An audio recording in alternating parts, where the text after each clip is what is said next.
Sometimes a print job will call for a spot color, like when you need to have a vibrant, rich color and CMYK just won't cut it.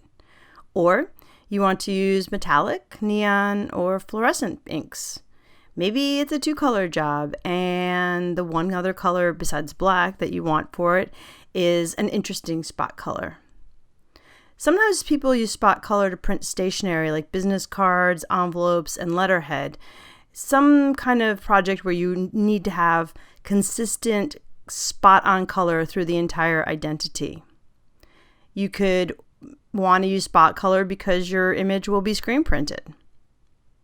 To pick your inks in this situation, you'll need to have a Pantone swatch book.